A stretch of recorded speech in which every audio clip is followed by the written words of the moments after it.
The last thing you want to hear when you need your auto insurance most is a robot with countless irrelevant menu options. Which is why with USAA Auto Insurance, you'll get great service that is easy and reliable, all at the touch of a button. Get a quote today. Restrictions apply. USAA.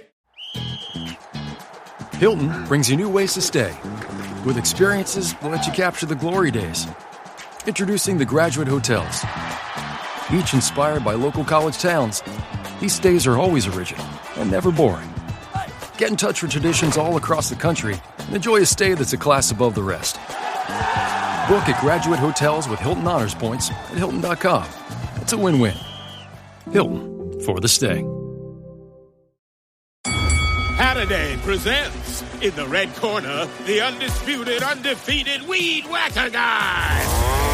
Champion of hurling grass and pollen everywhere. And in the blue corner, the challenger, extra strength Halliday. Eye drops that work all day to prevent the release of histamines that cause itchy allergy eyes. And the winner by knockout is Halliday. Halliday, bring it on. From the Fifth Quarter Studio in Madison, Wisconsin, you're listening to the Rule of Three Offense Podcast. Here's our host, Steve Collins.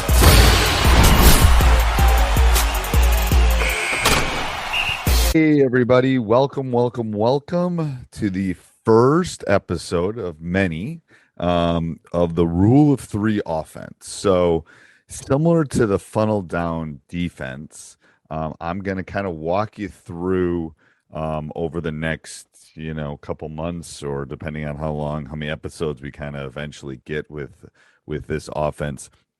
I'm going to talk about how it started, why we do it, what works really well, and then I'll try to get into the nuts and bolts of kind of what it entails, how it works, and why I think it's the offense for just about everybody, but I'm biased. So, I'm going to talk about that. I'm going to talk about kind of in this first episode, I'm going to talk about kind of how it came about. Similar to the funnel down, if you remember, the funnel down came down on a napkin at Chick-fil-A. This one had a little, the Rule of Three had a little bit different birth than the funnel down defense. So I'll just go back in history.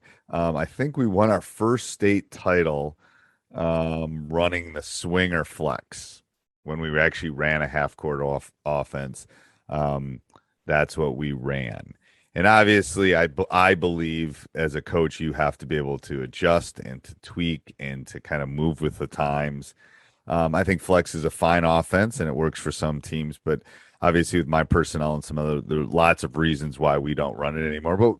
But we started experimenting with, the Princeton. We started experimenting with some motion. We started experimenting with read and react and dribble drive and all of these kind of things. And I quickly found out that my guys were thinking too much, and we ran some structured stuff, some continuity, kind of like flex, but a little bit different.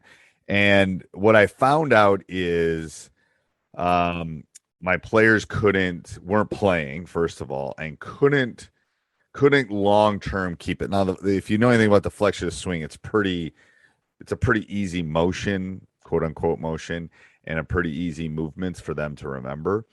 However, when we moved to trying some other ones, it was that millisecond of them thinking, and it was too much. So, gosh, it was a couple summers. It was pre-COVID.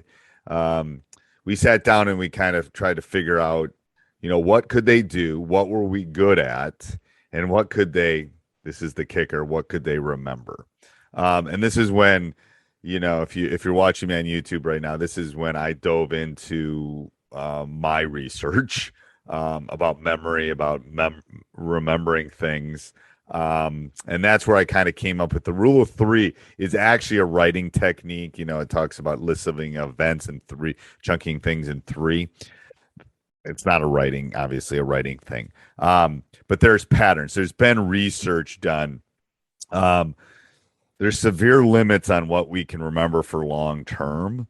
So if you just think about yourself, and there's studies, there's one by Nelson Cohen, which I like. That was, I don't know, it's about 6, 7 years old. It's about the mystery of 3 and 4 memory capabilities and limits and stuff like that.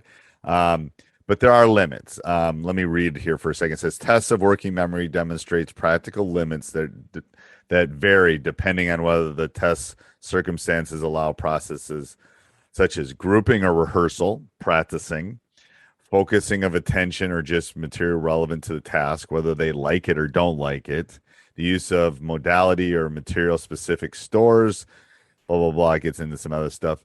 Recent work suggests, nevertheless, that there's an underlying limit on the central component of working memory. Typically, it's 3 to 5 chunks in young adults. So we went on the lower end rather than on the higher end. And if you just think about, in physics, there's Newton's 3 laws of motion. In music, there's the musical tirades, the 3 notes. In religion, there's the Trinity, right? If you're religious, you think about all the famous different components, like just do it, finger licking good, diamonds are forever, snap crackle pop, life, liberty, and pursuit of everything tends to be, if you start watching it, when I start doing this, you start watching, things tend to be in groups of 3. Anyway, so why did we do that? Here's how I came about with, I thought my gals could remember 3 things. I wanted to keep it simple, and I wanted to make sure they could do it. Think about a phone number, right? Nobody remembers phone numbers anymore. It's 3 and 4 digits, right? Area code's 3 digits. I know this is what made me go over the edge. When I think about my social security number, I'm not going to say my social security number out loud, but when I do it, it's 1, 2, 3, 4, 5, 6, 7, 8. Is that right? 9. Right? There's 9 digits. So you chunk it, right? When I do mine in my head, I'm not going to say my social security number out loud, but if I do it, I always have, if I have to get the last 4 digits, I got to chunk it, right? So 3 simple steps to everything. If you go to the TSA, you go anywhere, it's 3 simple steps. So that's how the name came about, the rule of 3. So what we wanted to do was there's a problem. Players can't remember plays. Plays are scoutable. If you're running even a continuity, they don't know what to do. They pass the ball. Where do they go? It's difficult to pick it up, and it's hard to learn. Okay, so I wanted to get it down to the point where they could just do the basic things. I'm gonna steal this from you, Bill. The ABCs of basketball, right? I wanted to make it simple. So they could run it and they wouldn't be hunting for solutions. They wouldn't be thinking about what they needed to do. They would just do it, right? Like, I know the first 3 digits of my phone number when I was a kid. Boom, boom, boom. It's 3 digits, okay? So I wanted to keep it easy. I wanted to keep it that any team could do this. And here's the kicker, and this is why I think the rule of 3 offense works for anybody. Works for the highest level of high school, which I think in my program probably I would put us there over the last 20 years, to the lowest junior high, middle school, elementary. Is this entire offense can fit on a 3x5 card, one side of a 3x5 card. I'm taking away the decision making from them. Okay. I want them to have reads, okay, and then get reps, and then know their role when it comes to all of this. I want those, and again, notice I did 3 things again. I want them to be able to do the reads. I want them to be able to have reps, plays, practice, drills, things, and then I want them to know where they fit. Are they a driver? Are they a pen? Whatever. That's probably the hardest one, but those are the things that I want to teach, and that's how the rule of 3 offense came about. Again, I love Rick Torbert. I love the read and react offense. It's 87 layers. It's way too complicated. I love the Princeton offense. Coach Wheeler, if you're listening to this, I think it's an awesome offense. It's way too complicated for me. And I consider myself a relatively bright person, and I consider my players very bright. It's just too much. I don't need them to remember 17 plays. I just need them to learn to play and to turn and to burn and to be able to attack the basket. And again, we'll talk about the offense and the reads and how it can be run out of different situations. You know, you can be a 5-out team, you can be a 3-out team, you can be a running team, you can be a slow team, you can be all this.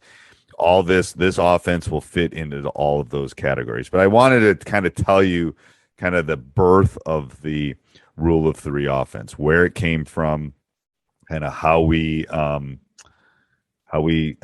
it, how we kind of built it into what hopefully is an offense that will be helpful for you and your team. So I hope you enjoy this. And again, like I said, like next week, over the next 3 episodes, I'm going to kind of talk about the birth. I already talked about the birth, but I'm going to talk about kind of where it flows.